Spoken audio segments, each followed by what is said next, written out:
Hello and welcome to another episode of The Word for Kids. I'm Jaymie and I'm guiding you through the books of 1st and 2nd Samuel in a series of 20 episodes.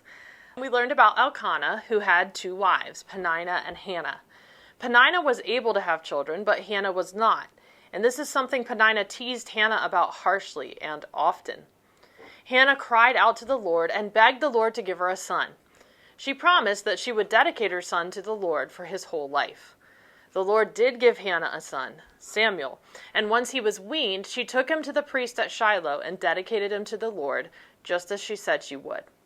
And he ministered to the Lord under Eli the priest. We learned about Eli's sons, Hophni and Phinehas, who dishonored God with the way they treated sacrifices and selfishly kept the best part for themselves. In contrast, Samuel grew up honoring the Lord and became well respected among the people. One night, as Samuel and Eli were sleeping, a man of God spoke to Samuel. But Samuel was confused and thought it was Eli calling to him. After some back and forth, Eli finally realized it was the Lord speaking to Samuel. And from there, Samuel was able to receive the word of the Lord. The man of God told Samuel that what was spoken about Eli's sons would come true. They would die on the same day, and the Lord would raise for himself a faithful priest.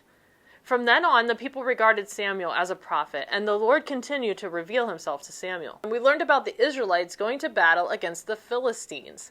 The Philistines defeated them, so the Israelites brought the Ark of the Covenant because they thought this would save them. But they lost the next battle as well, and the Philistines took the Ark. During this battle, both of Eli's sons were killed, just as was told ahead of time to both Eli and Samuel. When Eli heard the news of his son's death and the Ark of the Covenant being taken, he fell backward from his chair and died. His pregnant daughter-in-law also went into labor when she heard the news and died after having her baby. The Philistines started having problems of their own, though. They took the ark to the temple of their god Dagon in Ashdod, but twice Dagon ended up face down and broken. The people of Ashdod were struck with tumors as they moved the ark to Gath. But the people there were also struck with tumors. Next it went to Ekron, but the people there asked their leaders to return it to the Israelites. The people there were also struck with tumors, and many died, and they cried out. After all the Philistine cities where the ark went were struck with tumors, the people asked for the rulers to return it to the Israelites. The priests and the diviners told them to hitch 2 cows to a new cart, place the ark on the cart, and a chest beside it with 5 golden tumors and 5 golden rats, and send it on its way.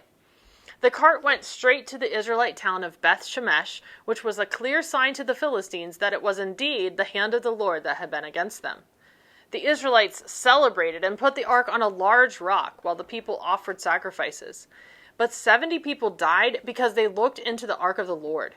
So they sent the ark to the town of Kiriath-Jearim in a man named Abinadab's house, and put his son Eleazar in charge of guarding it. We learned about Samuel's time as leader of Israel. He told the people to commit themselves to the Lord and give up their foreign gods, and they did so. When the Philistines came to attack them, Samuel offered a lamb as a sacrifice and cried out to God.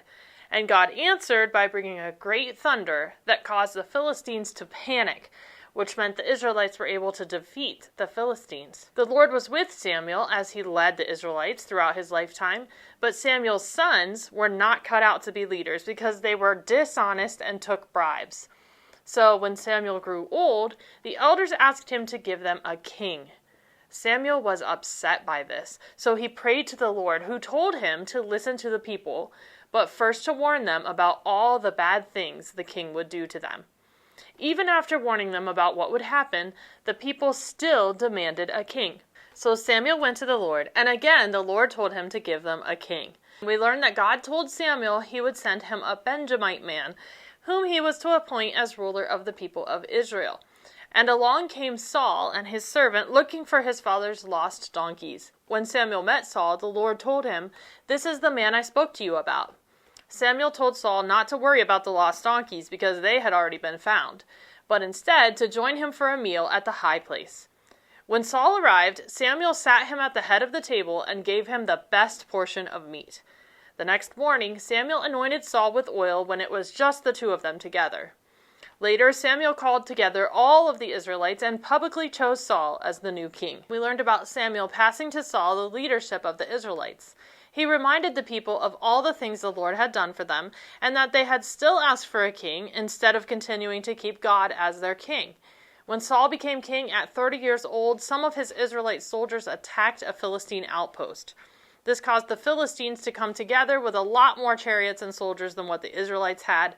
And when the Israelites saw that they were greatly outnumbered, they were terrified and hid. Saul was waiting for Samuel, but when he didn't come at the time he expected, Saul offered a sacrifice to the Lord, even though he wasn't supposed to do this.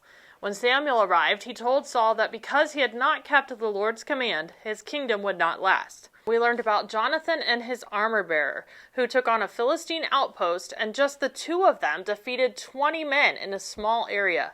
Amazing! As Jonathan said, nothing can hinder the Lord from saving, whether by many or by few. This terrified the Philistines, and God sent them into a panic. Saul saw the chaos in the Philistine camp and assembled his men and went into battle. They found the Philistines in total confusion, striking each other with their swords. A bunch of Israelites who had previously been with the Philistines and others who were in hiding joined the battle to help the Israelites, and that day the Lord saved Israel. We learned about a mistake Saul made. The Lord told him to totally destroy the Amalekites. But instead, Saul brought back their king, as well as some of the best of their flocks, for a sacrifice. Samuel was greatly angered by this and confronted Saul. He reminded him that it is better to obey the Lord than to offer sacrifices. Saul admitted his sin and asked Samuel to go back with him. At first, Samuel did not agree to go, and when he turned away, Saul grabbed the edge of his robe and it tore. Samuel told Saul that in the same way, the Lord had torn the kingdom of Israel away from him and given it to someone better. Samuel did agree to go back with Saul, and they worshiped the Lord, but after that, Samuel never saw Saul again. Jesse passed each of his sons before Samuel, and the Lord did not choose any of them. When Samuel asked if there was another son, Jesse sent for David, who was out in the field with the sheep. When he passed before Samuel, God chose him as king, and Samuel anointed him. From that day on, the Spirit of the Lord came powerfully upon David. Meanwhile, the Spirit of the Lord had departed from Saul, and instead an evil spirit from the Lord tormented him. He called for someone to play the lyre for him to calm his spirit, and it just so happened that David played the lyre beautifully. So David entered Saul's service and would play for Saul to make him feel better. As you know, David was the youngest of Jesse's sons, and not even chosen to go out to war at all. Instead, he went back and forth from the battlefield where his brothers were to his father's land, where he took care of the sheep. One day, he saw the giant named Goliath and heard him challenge the Israelites. He learned that all of the Israelite soldiers were too afraid to fight him, and he volunteered to do it himself. Saul tried to talk him out of it at first, and then when David insisted, Saul tried to get him to wear his heavy armor and take his weapons with him. But instead, David just took 5 smooth stones in his shepherd's bag and his sling. Those things, together with his bravery and faith, were enough. David slung a stone which hit Goliath in the forehead and killed him, causing the Philistines to run away in fear. Jonathan, who was Saul's son, became best friends with David, and Jonathan loved him very much. But because David had such great success, Saul became more and more envious and afraid of David. When David was playing the lyre for him, Saul threw his spear at him twice, but David was able to escape. Later, when Saul realized that his own daughter Michal was in love with David, and that the Lord was with him, he grew even more afraid of him and ordered Jonathan to kill David. But he would not do it, and instead he gave David a heads up about Saul's plan and told him to go into hiding. Jonathan convinced Saul not to kill David under oath, so David returned to Saul. But sometime later, Saul again tried to kill David with his spear, as David played the lyre for him. David fled to his home, and his wife Michal helped him escape and tricked the men coming to look for him. David went to Ahimelech the priest at Nob and asked him for bread, and Ahimelech gave him some special bread as well as Goliath's sword. One of Saul's servants, Doeg the Edomite, saw this happen and told Saul about it. Saul sent for Ahimelech and the men of his family and accused them of conspiring with David against him. Saul had them all put to death by Doeg, who even destroyed all of the people and animals in the town, except for one of Ahimelech's sons, Abiathar, who fled to David. David hid in the wilderness as Saul searched for him day after day. Jonathan went to David and helped him find strength in God. We learned about the time David had a chance to get back at Saul. Saul found out where David was and went out to try to find him and kill him. Saul came to a cave and went inside to use the bathroom. While he was busy, David came up to him and secretly cut off the edge of Saul's robe without Saul even noticing it. Then, after Saul left the cave, David called out to him and showed him the piece of the robe. Saul realized that David had the chance to kill him but hadn't done it. And Saul was so moved that he cried out loud and told David that he was more righteous than Saul was, and that surely David would be king. David gave an oath to Saul that he would not kill Saul's descendants. We learned about Nabal and Abigail. David sent 10 young men to Nabal to ask Nabal for some food and supplies in exchange for protecting his land and flocks. But Nabal was mean and refused to help at all. David and 400 men went to confront Nabal. When Abigail heard this, she loaded her donkeys with food and met up with David. She asked David to forgive Nabal's offense and accept her gift. David accepted what she brought. After Abigail told Nabal what had happened, he died. Eventually, David asked Abigail to become his wife. We learned about a battle in which Saul's 3 sons, Saul, his armor-bearer, and all his men died. When David heard about this, he mourned deeply for his dear friend Jonathan and his king Saul. The Lord sent David to Hebron, and there the men of Judah anointed David as their king. Meanwhile, Ishbosheth, who was another of Saul's sons, became the king over all Israel, although Judah was loyal to David as their king. A leader of Saul's son Ishbosheth's men and a leader of David's men decided together to have 12 of each of their men fight, and as a result, all 24 of those men died. This turned into a battle that went on for a long time between David's men and Ishbosheth's men, called Saul's house in this passage. David grew stronger and stronger as Saul's house grew weaker and weaker, until finally all the tribes of Israel came to David and made him king over all Israel. In all, David was king for 40 years. We learned about David being exalted as king in Israel. He took up a fortress in Jerusalem and called it the City of David. The Philistines came out to attack him twice and spread themselves out in the valley of Rephaim, but he asked the Lord for guidance and defeated them both times. David went to get the Ark of God and bring it up to the City of David. They played all kinds of instruments and celebrated with all their might. But along the way, an oxen pulling the cart stumbled, and one of Abinadab's sons, named Uzzah, touched the ark.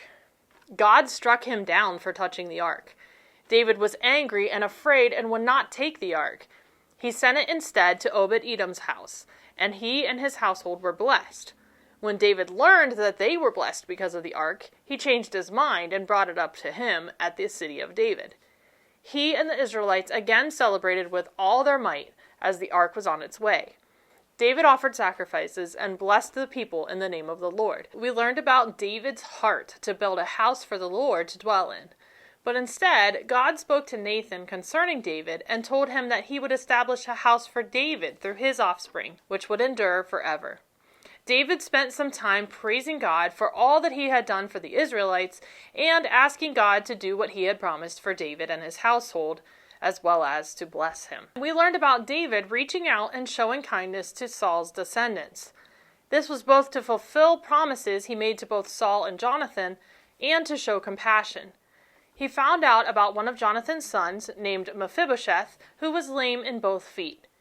He had him brought to him and promised that he would show kindness to him and restore his family's name. David arranged for all of Saul's land to be given to Mephibosheth and for people to take care of the land and provide for him. He also made sure Mephibosheth ate with David at the king's table. We learned about David's spiraling sins. First, he saw a beautiful woman named Bathsheba bathing, and he had her brought to him. She became pregnant, and David did not want anyone to know that the baby was his child. So he called for Bathsheba's husband Uriah to come to him from the battle, and tried to have him go home and be with his wife, but he would not go to her. So David had Uriah put at the front of the battlefield, and as a result, Uriah died in battle, and David married Bathsheba. But God was very unhappy about all that David had done. When David did confess his sin, God told him that he would spare David's life, but his son would not live. David fasted and laid on the ground crying out to God, but still the child died as a result of David's sin. David cleaned himself up, ate some food, and comforted his wife. Later, they had another son named Solomon, and that's a summary of the books of 1st and 2nd Samuel.